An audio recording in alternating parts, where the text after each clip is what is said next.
আবু তালেব মুহাম্মদুর রাসূলুল্লাহকে যতটুকু ভালোবাসতেন, কিয়ামত পর্যন্ত কোন কুতুব এটার নিদর্শন দেখাইতে পারবেন না। আমি মানি, আমার ঈমান। আবু তালেবের ইতিহাস আপনারা জানেন না। আবু তালেব ওই ব্যক্তিত্ব, মানুষ একটা মানুষের ভিতরে দুনিয়া হিসাবে যত কোয়ালিটি চায়, যত জিনিস চায়, এর চেয়ে বেশিও একক আবু তালেবের ভিতরে ভরা ছিল, এর চেয়ে বেশি ছিল। ওই আবু তালেব 4 বছর বাতিজার জন্য অবরুদ্ধ জীবন কাটাইছেন। মক্কায় কোনো ব্যক্তিত্ব ছিল না আবু তালেবের উপরে আঙ্গুল উঠাবে আর পাঞ্জায় আঙ্গুল থাকবে, অটোমেটিক আঙ্গুল পৃথক হয়ে যেত, অটোমেটিক। এরকম ব্যক্তিত্ব ছিল আবু তালেব। 4 বছর পাতা চাবাইছেন বাতিজার জন্য। আবু তালেব অবরুদ্ধ জীবন কাটাইছেন। আপনি কতটুকু রসুলকে ভালোবাসেন? 6 বছর 6 মাস বয়সের থেকে বুকে নিছেন, বুকে না কলিজার ভিতরে ঢুকায় রাখছেন। আমাদের নবীজির বয়স যখন 50 বছর 6 মাস 10 দিন, ওই দিন বুকের থেকে বাহির করা এই কথা বলে দুনিয়ার থেকে বিদায় নিছেন। কুল্লু হাইয়িন মাইয়িতুন, প্রত্যেক জীবিতকে মরতে হবে। কুল্লু জাদিদিন বাল, প্রত্যেক নতুনকে পুরান হইতে হবে। বাতিজা, আমি দুনিয়ার থেকে চললাম। যার মৃত্যুর পরেই কাবায় ঢুকে আল্লাহ রসুল চিৎকার দিছেন, আম্মি আম্মি আযকুরুকা আল-ইয়াওম। চাচা চাচা, তুমি বড় স্মরণ আসতেছ। তুমি যখন ছিলা তো আমার উপরে শারীরিক ভাবে কেউ একটা বালির কণাও নিক্ষেপ করতে পারে নাই। কেননা জানতো মক্কাবাসী, যদি বালুর একটা কণাও নিক্ষেপ করি, আবু তালেব কণার বিপরীতে পাথর নিক্ষেপ করবে না। আবু তালেব তো তালাশ করবে এই পাথরের কণা কোন পাহাড়ের, এটা বাহির কর, পাহাড় উঠা, তারপরে মার এর মাথার উপরে। আমার বাতিজার গায়ে পাথরের কণা। ওই ব্যক্তিত্ব ছিল আবু তালেব। ওই ব্যক্তিত্ব ছিল, ভালোবাসা এতটুকু ছিল। বুঝবেন কি বুঝবেন না জানি না, যে রসুলের ইশারা পাইলে ভাগ্য খোলে, যে রসুলের ছোঁয়া পাইলে ভাগ্য খোলে, যে রসুলের ছোঁয়া পাইলে আগুন কোনো দিন আর ছুঁতে পারে না। আমি আনাস রাদিয়াল্লাহু তাআলা আনহুর দস্তরখান, উনি কোনোদিন এটাকে পানি দিয়ে পরিষ্কার করতেন না। ময়লা হইলে আগুনে নিক্ষেপ করতেন, আগুন ময়লা খায়া ফেলতো, আর দস্তরখান চকচকে হয়ে বাহির হয়ে আসতো। এক সাহাবী জিজ্ঞাসা করছে, আনাস এই জাদু শিখলে তো শিখলে কই থেকে? বলছে এটা জাদু না। বলছে তাইলে এটা কি? বলে আল্লাহর রাসূল এই দস্তরখানে খাইছেন, হাত পরিষ্কার করছেন, ওই দিন থেকে আমি এটা আগুন দিয়ে পরিষ্কার করি, পানি দিয়া না, সাবান দিয়া না। ময়লা খায় আগুন, কিন্তু দস্তরখান খাইতে পারে না। আল্লাহর রাসূল নিজের হাতে আবু তালেবকে কবরে রাখতেছেন আর চিৎকার দিয়া বলতেছেন, আম্মি মা তারাক্তালি সাবিলা। চাচা চাচা চাচা, আমার জন্য কোন রাস্তা রাখলেন না।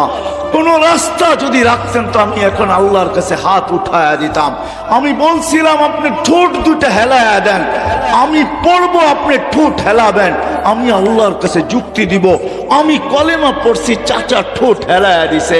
আমার চাচা কলেমা পড়ছে, বাঁচায়া দেন, কিন্তু চাচা আপনি ঠোঁটও হেলাইলেন না, আমার জন্য কোনো রাস্তা রাখলেন না। যার হাতের ছোঁয়ায়, মুহাম্মদুর রাসূলুল্লাহর হাতের ছোঁয়ায় আবু তালেবকে কবরে রাখা হইতেছে। চান্দিনার মানুষ, আমি ওই কবর এখনো চিনি, আবু তালেবের কবর আমি চিনি। আমি ওই ব্যক্তি যে আবু তালেবের কবর চিনি, আমি তার পাশে আছে এটাও জানি। আমি আম্মা জান খাদিজাতুল কুবরার পাশের কবরটা হলো আবু তালেবের, যেটাকে উলামায়ে কেরাম জান্নাতুল মুআল্লা বলে। আসেন, সময় আমার হাতেও কম, বেলাও দুপুর, উপর থেকে গরম পড়তেছে, নাইলে আপনাদেরকে আমি শুনাইতাম যে আল্লাহ কার দুয়ারে রাখছে। হয় হয়, চলেন একটা দুইটা শুনাই দিই। চান্দিনা আবার আসি না না আসি কে জানে। হায়াত কতদিন মানুষের সঙ্গ দেয় এটা তো কেউ জানে না, ঠিক না? এই জন্য শুনাই দিই দুই একটা। হ্যাঁ, রসুলের চোখের পানি তো দূরের কথা, আল্লাহর রসুলের আম্মার চোখের পানিও আল্লাহ সইতে পারেন নাই। যখন হাঁটি হাঁটি পাপা হাঁটতে শিখছেন তো আমেনা কাঁদতে ছিলেন কোলে নিয়া, তো গড়ের মানুষ জিজ্ঞাসা করছে, আমেনা কাঁদিস তো কাঁদিস কেন? আব্দুল্লাহ তো নাই। আব্দুল্লাহ থাকলে কি হইতো? হাঁটতে যখন বাচ্চা শিখে তো মায়ের চেয়ে খুশি হয় বাবা। বাবা আঙ্গুল ধরে হাঁটানোর গতি বাড়ায়, এদিক নিয়ে যায় ওদিক নিয়ে যায়, রোডে ছেড়া দিয়ে একটু হাঁটায়, ওইখানে ছেড়া দিয়ে একটু হাঁটায়, দুনিয়াকে দেখায় আমার কলিজার টুকরা হাঁটতে শিখতেছে। 2 দিন পরে দৌড়াইতে শিখবে, 2 দিন পরে আমার কাঁধে কাঁধ লাগাবে, 2 দিন পরে আমার সঙ্গে আমার পক্ষ হয়ে লাঠি ধরবে। আব্দুল্লাহ তো নাই, কে হাঁটাবে? তো আল্লাহ চলে আয়সা বলতেছে, আমেনা কাঁদিস না, তোর কান্না সইতে পারি না, কাঁদিস না আমেনা। সন্তান তোর হইতে পারে, আব্দুল্লাহর হইতে পারে, বন্ধু কিন্তু আমার। আব্দুল্লাহ হাঁটাইলে আর কোথায় হাঁটাবে?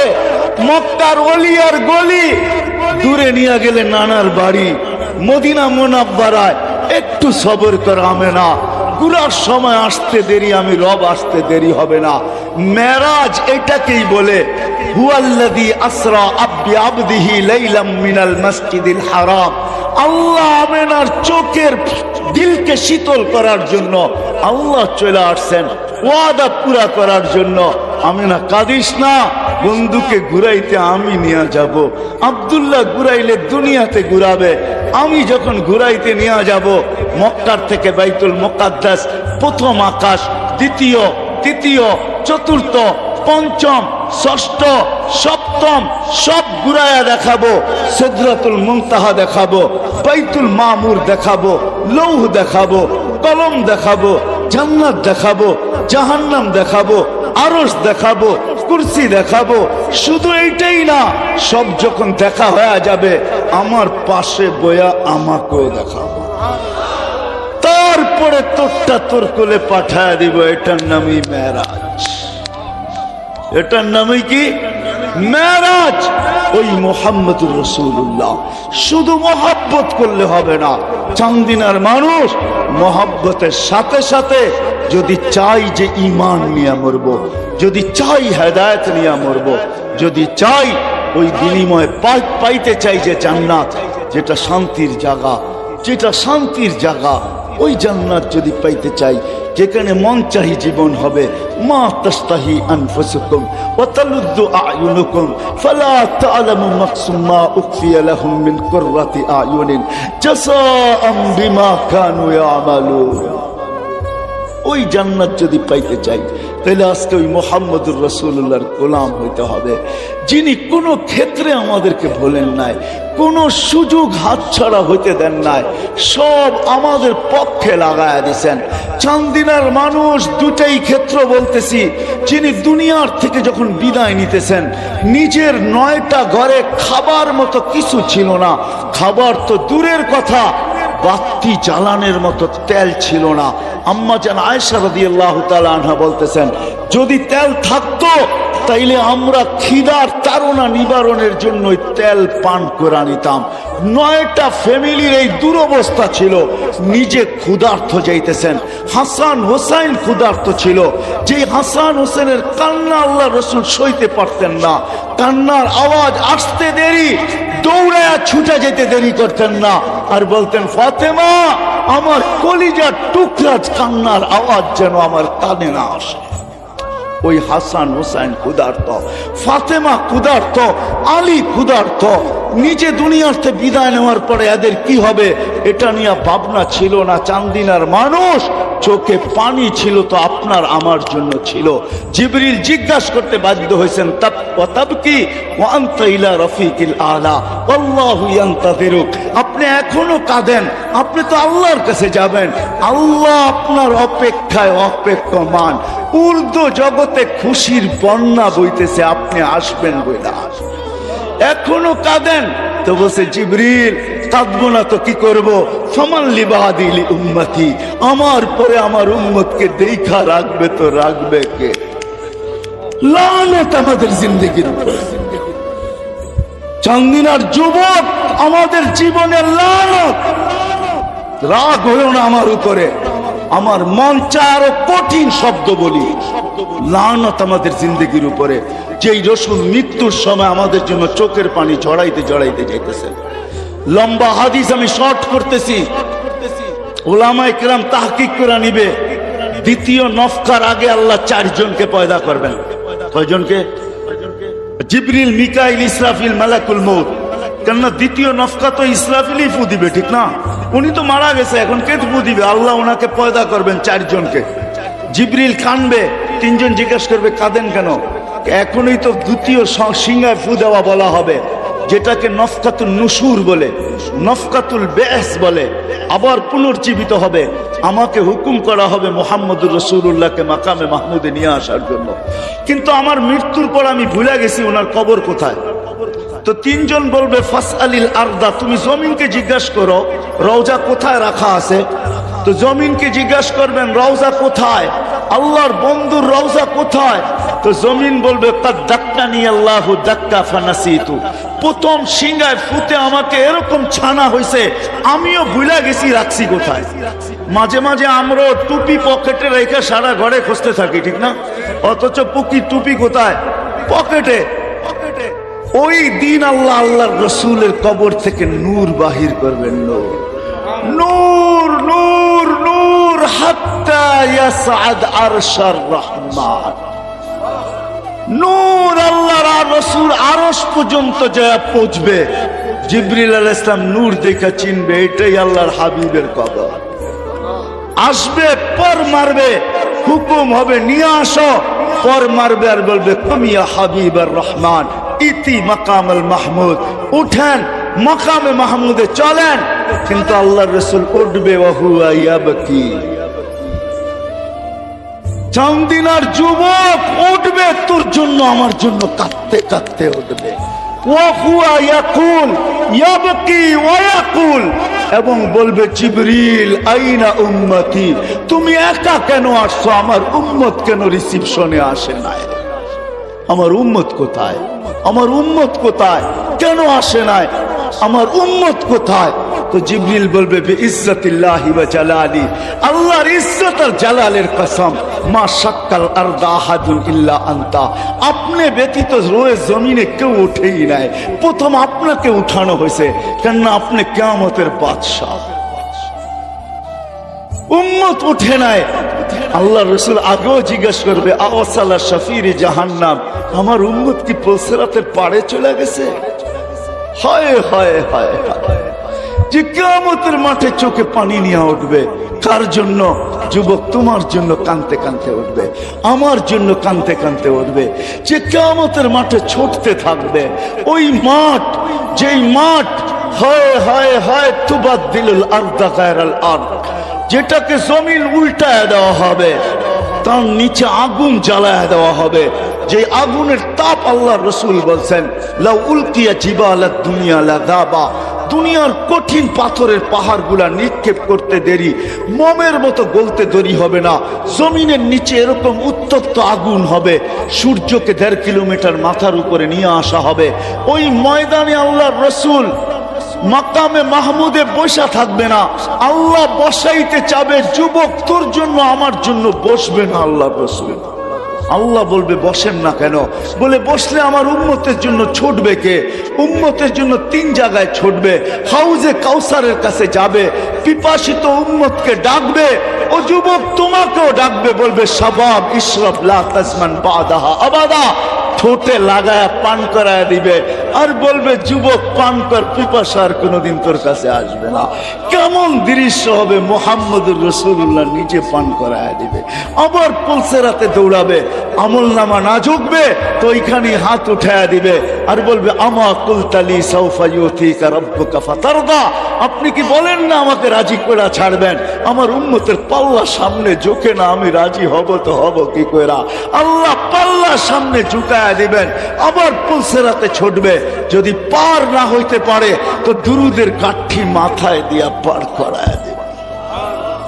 আসো এই মজমা থেকে তারি ইসমাইল রহমতুল্লাহ ফাউন্ডেশন, উপর থেকে সূর্যের আলো গরম পড়তেছে, তার ভিতরে বসে আছি, গাম মনে হয় আপনাদেরও ঝরতেছে, আমারও ঝরতেছে। চলেন আজকে ওয়াদা করি, ওই নবীর দাসত্বের বেড়ি আজকে গলায় পড়বে। ওয়াদা, পাক্কা ওয়াদা? হ্যাঁ, নামান। এটার জন্য আরেকটা কাজ করতে হবে। যদি আপনি দাসত্বর বেড়ি পড়তে চান, আপনি যদি প্রশ্ন করেন নবীকে পাবো তো পাবো কোথায়, উনি তো দুনিয়ার থেকে চলে গেছেন, সাহাবায়ে কেরাম তো নাই, 1433 বছর হয়ে গেছে, ওনার গোলামি শিকল পাবো তো পাবো কোথায়? এই জন্য আল্লাহ কোরআনেও ইঙ্গিত দিছেন। প্রথম বলছে আতিউল্লাহ, পরে প্রশ্ন বলছে আতিউর রসুল, পরে দ্বিতীয় প্রশ্ন আমি এখন করে দিলাম, নবীকে পাবো তো পাবো কোথায়? তো আল্লাহ তৃতীয় জবাব দিছেন উলিল আমরি মিনকুম, ওটা হক্কানি আলেমদের কাছে ওই বেড়ি রাখা আছে, হক্কানি আলেমদের কাছে রাখা আছে, নবীর গোলামি রাখা আছে। একটাও যদি পড়তে পারি, একটা সুন্নত যদি আমল করতে পারি। এক হাদিসে কুদসির তর্জমা করতেছে আমি, আল্লাহ শুধু শুধু বলেন নাই क्या वफा तूने मोहम्मद से तो हम तेरे हैं, क्या वफा तूने मोहम्मद से तो हम तेरे हैं, ये दुनिया क्या चीज है लोगो कलम तेरे हैं। আল্লাহ ওয়াদা করতেছেন আমার বন্ধুর গোলাম হয়ে দেখ, আমি তোর হয়ে যাব। এই দুনিয়া মাটির দুনিয়া, যেটা 750 কোটি মানুষের ভিতরে বন্টিত, এটা আর কি জিনিস? আমি লৌহ কলম সমগ্র সৃষ্টি উঠায়া তোর হাতে দিয়া দেব। এটাই সাহাবায়ে কেরাম প্রমাণ করছে। যুবক, তোমরা কম্পিউটার দিয়া কম্পিউটারকে হ্যাক করো, ঠিক না? টেকনোলজি দিয়া টেকনোলজি হ্যাক করো। সাহাবা তোমাদের চেয়ে বড় হ্যাকার ছিল। আলী রাদিয়াল্লাহু তাআলা ইশারা দিয়া সূর্যকে হ্যাক করে দেখায় দিয়েছেন, যা আল্লাহ সব আমাদের হাতে উঠায় দিছে। দেখো আমরা সূর্যকে হ্যাক করতে পারি, আল্লাহ সব আমাদের হাতে উঠায় দিছে। দেখো স্থলের মতো জলেও ঘোড়া দৌড়াইতে পারে, আল্লাহ সব আমাদের হাতে উঠায় দিয়া দিয়েছেন। দেখো মেঘকে ডাইকা বৃষ্টি বর্ষণ করায় নিতে পারি, আল্লাহ সব আমাদের হাতে উঠায় দিয়েছেন। যেইখান থেকে পানি আসার কোনো আশা নাই, ওইখান থেকে কুয়া খুইলা আমরা পানি উঠায় নিতে পারি।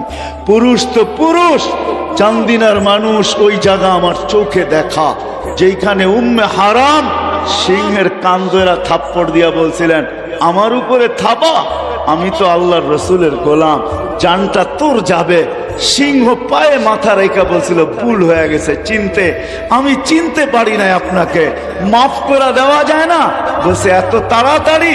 আমি সমুদ্রের ভিতরে ডুবে গেছিলাম, সাথীরা কোথায় চলে গেছে জানি না, জঙ্গলে আমি উঠে আসছি, এই জঙ্গলে লোকালয় কোথায় আমি জানি না, আগে আমাকে লোকালয়ে পৌঁছা, তারপরে ভাববো তোকে মাফ করব কি করব না। তখন সিংহ বলছে আমার পিঠে ওঠেন, ওই জঙ্গল আমি চোখে দেখা আসছি। আমার কাছে হুজুরদের মতো কিতাবি এলেম নাই, কিন্তু চোখে দেখা কিছু বিদ্যা আছে। মহিলা পর্যন্ত, মহিলা আসো, আজকে আল্লাহর রসুলের দাসত্বের বেরিয়ে এই সমস্ত ওলামাদের কাছে আছে, এরা সুরক্ষিত করে রাখছে, জিন্দেগি আছে। বিদায় আজকে ওয়াদা নিব, সাথে সাথে যেমন আমরা ওয়াদা করছি আল্লাহ রসুলের দাসত্বকে গ্রহণ করব, এটা শিখতে হইলে উলামায়ে কেরামের পায়ে আসতে হবে, উলামায়ে কেরামের কাছে আসতে হবে। পারবো? শিখবো এদের কাছ থেকে? কে কে ওয়াদা করতে পারে?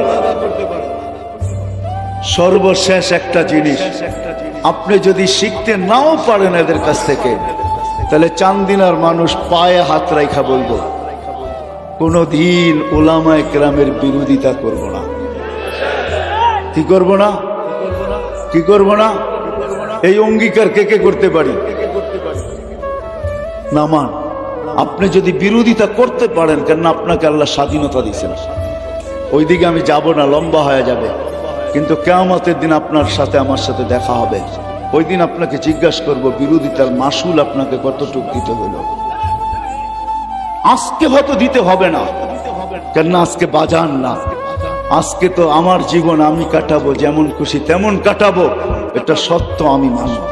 অতদিন পর্যন্ত যতদিন মৃত্যুর থাবা আমার উপরে না আসে, অতদিন পর্যন্ত আমি আমারটাকে চালাইতে পারবো। আল্লাহ ইচ্ছা স্বাধীনতা আমাদেরকে দিয়েছেন, কিন্তু কিয়ামতের দিন আপনাকে আমি জিজ্ঞাসা করব মাসুল আপনাকে কতটুকু দিতে হবে। এই জন্য পায়ে হাত রেখা বলি, যদি চলতেও না পারি কোনো দিন বিরোধিতা করব না, কোনোদিন আঙ্গুল উঠাবো না, কোনোদিন ব্যঙ্গ করব না, কোনোদিন মুখ খুলব না। চলতে পারি না, ওটা ভিন্ন কথা। ও যুবক, তুই আমার থেকে বিমুখ হোস না, আমাকে বাধ্য করিস না। আমি হাজারো যুবককে বাধ্য হয়ে কবরের কোলে শোয়া দিছি।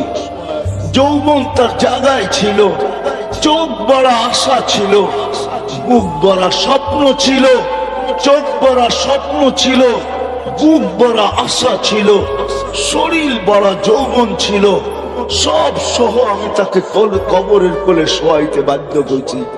যুবক, তুই আমাকে বাধ্য করিস না। চান্দিনায় হাজারো যুবকের কবর পাওয়া যাবে না? যাবে না?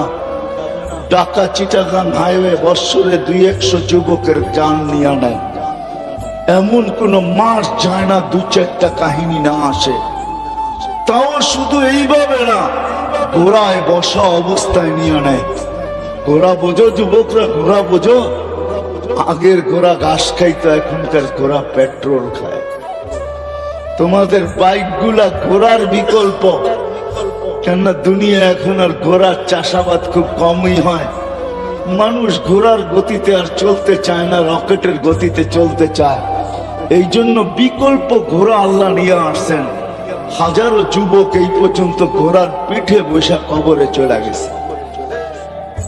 আল্লাহ তোমাকে আমাকে সতর্ক করতেন না, এই জন্য আমি কথা শেষ জায়গার দিকে চলে আসছি। লম্বা হইলেই যে অনেক কিছু হবে তেমন না। আল্লাহ, আমরা হেদায়েতের ধ্বনি নিয়া জন্ম নিছি, দিলের ভিতরে আশা রাখি, হেদায়েত নিয়েই মরতে চাই।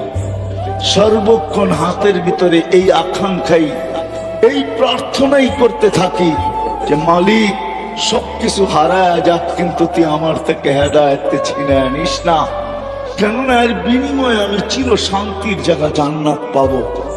হায় হায়, উন্নত দুনিয়া পাই যদি মানুষ এত খুশি হয়, তাহলে আজ পর্যন্ত তো কোনোদিন ভাবলাম না জান্নাতের মাটিটা মাটির হবে না, মুস্কার জাফরানের দ্বারা হবে। জান্নাতের বিল্ডিং গুলা দুনিয়ার ইটের হবে না। সবচেয়ে বড় সৌভাগ্যবান, কোরআনের আয়াত যতটা অত তালা বিল্ডিং পাবে। বিল্ডিং এক এক তালার দূরত্ব জমিন থেকে আকাশ পর্যন্ত। ওই হাফেজ কত বড় সৌভাগ্যবান, আর তার মা বাবাই কত বড় সৌভাগ্যবান, তার ভাই বেরাদরি কত বড় সৌভাগ্যবান, তার বোনেরই কত বড় সৌভাগ্যবান। কেননা জান্নাতে প্রতি সপ্তাহে 6 দিন বেড়াইয়া খাবে, নিজেরটা খাওয়ার সুযোগ খুব কমই পাইবেন। 6 দিন 6 ধরনের আত্মীয়ের বাড়িতে বেড়াবে। 7ম দিন প্রতি সপ্তাহে আল্লাহ নিজে দাওয়াত খাওয়াবে। আল্লাহ নিজে, আল্লাহ নিজে কি খাওয়াবে? আল্লাহ নিজে দাওয়াত খাওয়াবে। আবার মাঝে মাঝে বড় বড় অনুষ্ঠানও হবে। কেননা ঈসা আলাইহিস সালামের বিয়ের অনুষ্ঠান জান্নাতে হবে। টানা 1000 দিন আল্লাহ খাওয়াবে। কত? ওলিমা খাওয়াবে কে? ঈসা আলাইহিস সালাম খাওয়াবে না, কে খাওয়াবে?